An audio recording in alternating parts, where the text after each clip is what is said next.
With today's video, your cannabis lighting knowledge is going to quickly and easily grow, which will lead to better buying decisions and ultimately larger yields. Hi, I'm Chad Westport. I've been involved with cannabis for over 30 years. I'm a graduate of SVC and WSU, where I studied sustainable agriculture and small farm systems. Commercially, I've worked at the largest indoor facility in our state, and I've consulted with our legislatures on the medicinal cannabis program.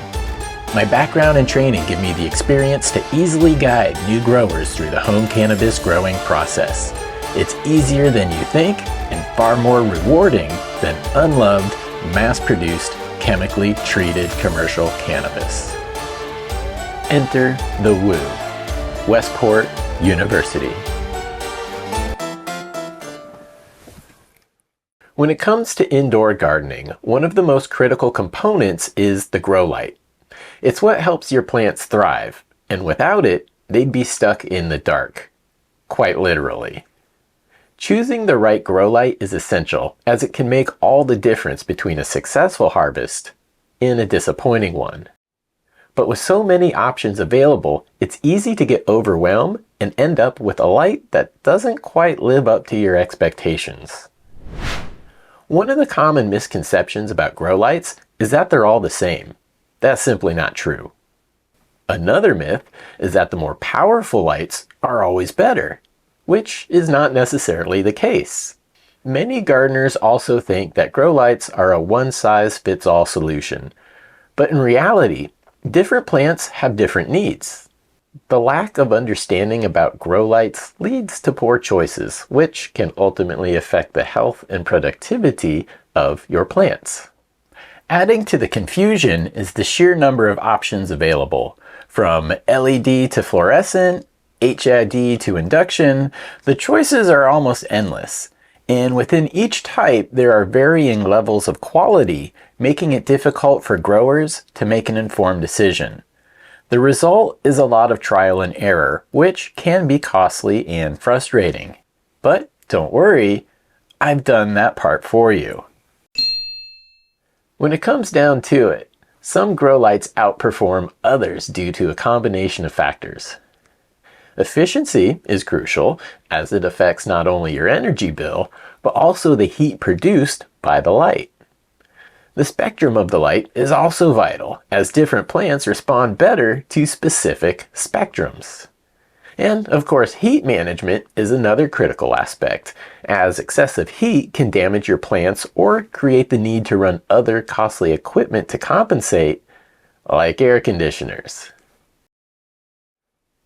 By understanding these factors, you can make a more informed decision when choosing a grow light. So let's get into the information and terminology you will need to know to make an informed purchasing decision. The two main types of lighting you will see in commercial and hobbyist cannabis gardens are HID and LED systems. HID is short for high intensity discharge, which often uses two types of bulbs. MH is short for metal halide. These bulbs have a higher percentage of the blue spectrum in the output and would often be used during the vegetative stage.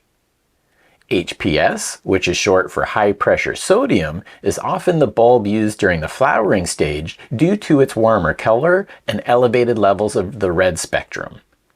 From the late 1970s all the way until the 2010s, this was the most common lighting system in cannabis grow rooms. LED is short for light-emitting diodes. These style of lights use hundreds of tiny diodes to produce light instead of a single bulb. In the past decade, LED lighting has become the #1 lighting source for home growers. LED lights are more efficient, which reduces your power bill, and the efficiency also reduces the heat produced by the light.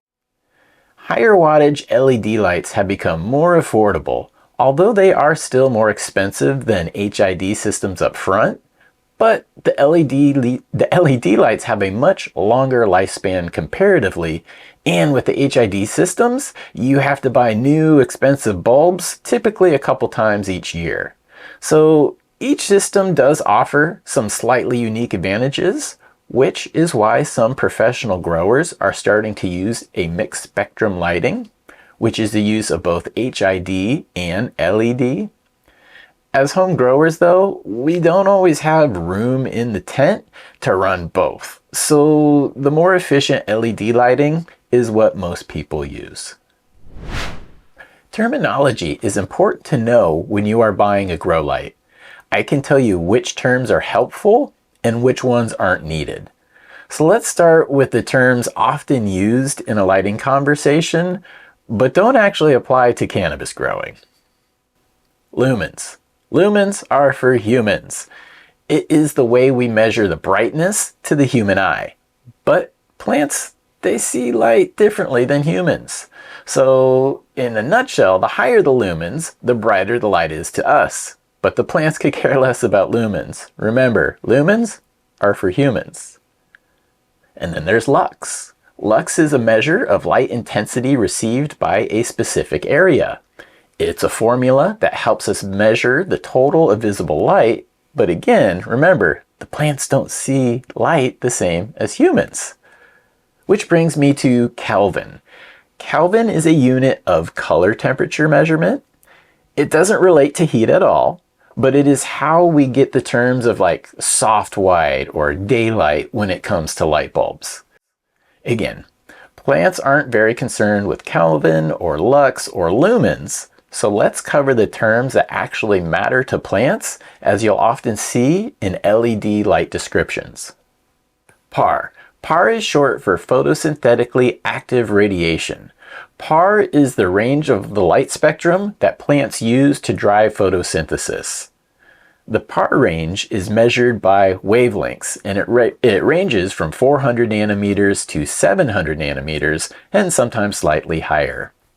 Below 400 nanometers is UV light, and above 750 nanometers is the infrared range, neither of which drives photosynthesis. Because plants benefit from elevated levels of blue and red wavelengths, cannabis grow lights will have a PAR map that looks like this. You will see a dip in the green and the yellow wavelengths. This is because they are less conducive to photosynthesis. PPFD. PPFD is short for photosynthetic photon flux density, and this is an important number to know because it is the measurement of how much usable light is being received by the plant canopy. There's also PPF, which is short for photosynthetic photon flux, but that is simply the measurement of how much the light fixture is putting out. PPFD is the measurement that we care most about because that is the usable light that the plant receives. So when shopping for cannabis grow lights, the numbers in these little squares are representing the PPFD of the light at the designated hanging height. We also have PPE, which is short for photosynthetic photon efficiency. This calculates how efficiently the light turns electricity into usable light. PPE is one area that widely separates LED from HID systems. LED lights are more efficient and they will have a higher PPE number. You may oftentimes see PPE described in U-moles, which is micromoles per second. The higher that number, the higher the efficiency. And wow, I know that was a lot of initials there, but I didn't sneak in a C3PO or an R2D2 on you. All of those are real, and I appreciate you hanging through that. So now that we have some of the important terminology out of the way, you may be curious, how strong does the grow light need to be?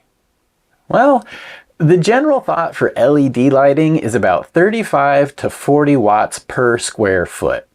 So if you have a 2x2 tent, that is 4 square feet, and you should have at least 140 to 160 watts of light. If you're in a 4x4 grow tent, that is 16 square feet, and growers should aim for a light with about 560 to 640 watts. If using the less efficient HID lighting systems, 50 watts per square foot is the recommended minimum. I personally recommend buying a light that has a dimmer feature and is slightly above the wattage you currently need. I also like to have a light that fits my grow tent corner to corner.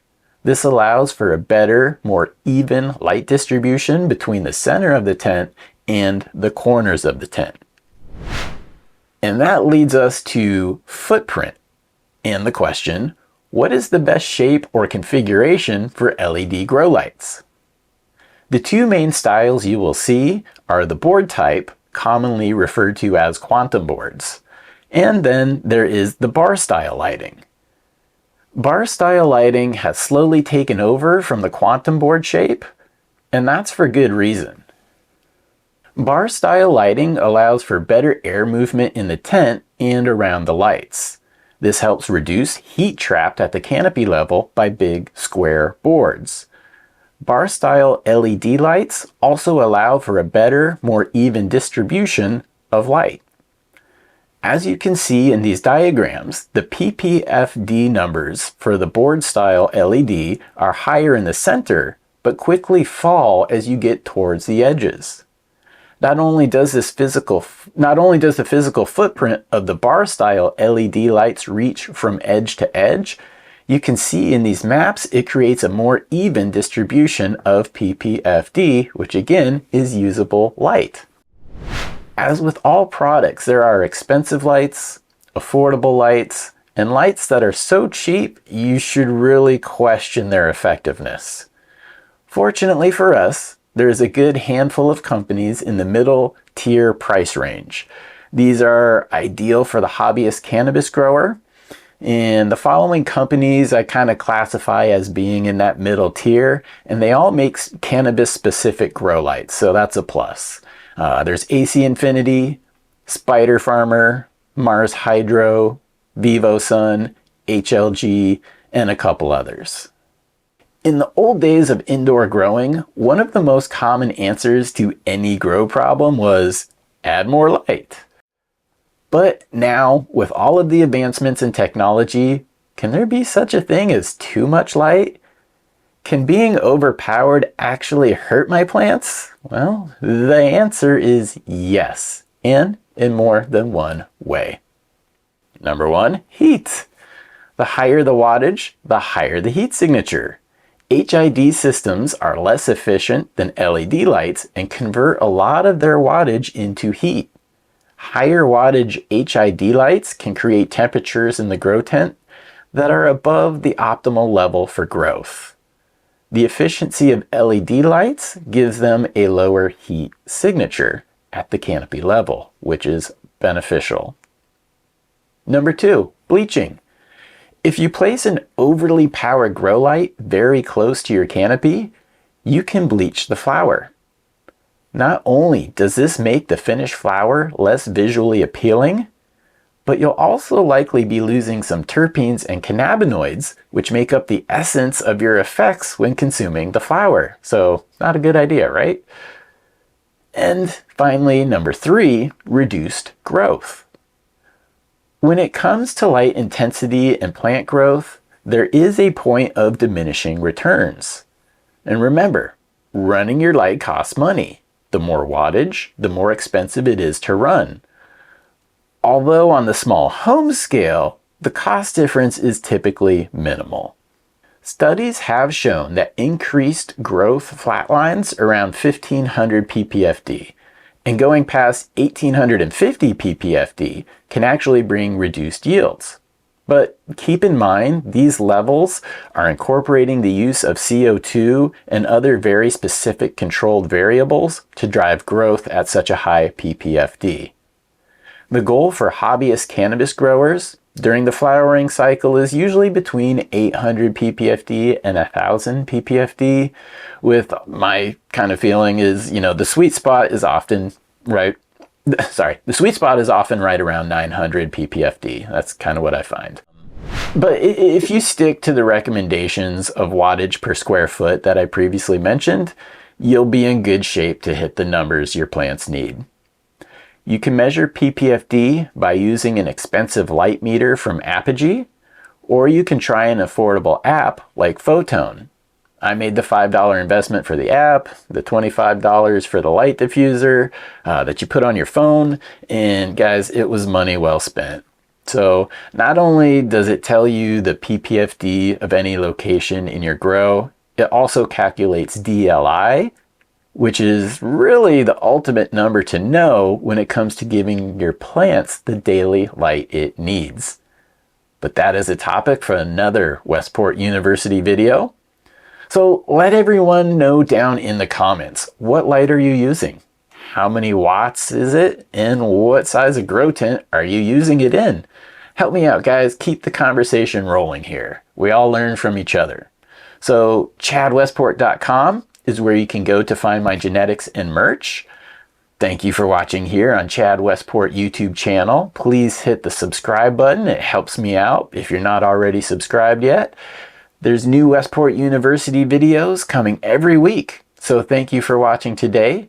Let me know your thoughts down in the comments. And remember, everybody, to party on.